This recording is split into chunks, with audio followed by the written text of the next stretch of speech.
അവിടുത്തെ മുനിസിപ്പൽ കോർപ്പറേഷന്റെ ചെയർപേഴ്സണായിട്ടുള്ള ലക്ഷ്മി എന്ന് പറയുന്ന സഹോദരിയുടെ വീട്ടിലായിരുന്നു. ആ ലക്ഷ്മിയുടെ ഒരു സ്വാധീനം അറിയണമെന്നുണ്ടെങ്കിൽ അന്ന് മഹാരാഷ്ട്രയിലെ മുഖ്യമന്ത്രിയായിരുന്ന പൃഥ്വിരാജ്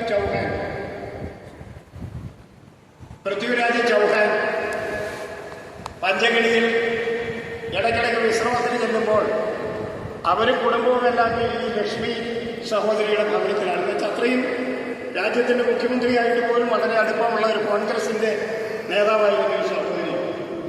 അവർ ഞങ്ങളോട് ചോദിച്ചു, ഏത് വകുപ്പിൻ പ്രകാരമാണ് നിങ്ങൾക്ക് ESA പ്രഖ്യാപിച്ചിട്ടുള്ളത്? അപ്പൊ നവംബർ 13 നമ്മുടെ നാട്ടിൽ ESA പ്രഖ്യാപിച്ചിട്ടുള്ളത് 1986 പരിസ്ഥിതി സംരക്ഷണ നിയമത്തിന്റെ 5ാം വകുപ്പിന്റെ അടിസ്ഥാനത്തിലാണ്.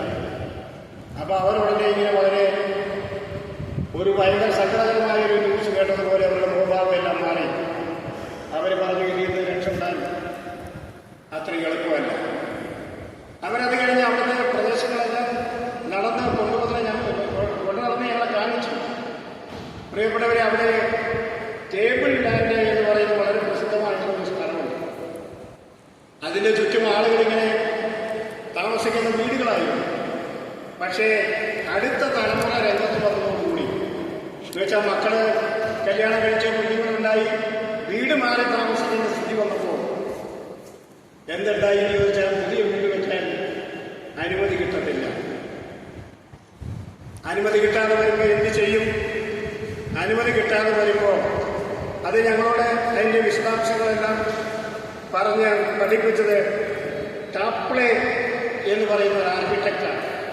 അത് ഈ ലക്ഷ്മിയുടെ വീട്ടിൽ ഈ ആർക്കിടെക്റ്റ് വന്നിരുന്നു. ആ ആർക്കിടെക്റ്റാണ് ഞങ്ങളോട് ഇതെല്ലാം പറഞ്ഞത്. എന്ന് വെച്ചാൽ ഈ തറവാട് വീടിന്റെ ഓരത്തെ ചാർത്തുണ്ടാക്കി ആ ചാർത്തിലേക്ക് മാറുന്നതല്ലാതെ പുതിയ വീടുണ്ടാക്കാൻ ആ പ്രദേശത്ത് അനുവാദം കിട്ടില്ല.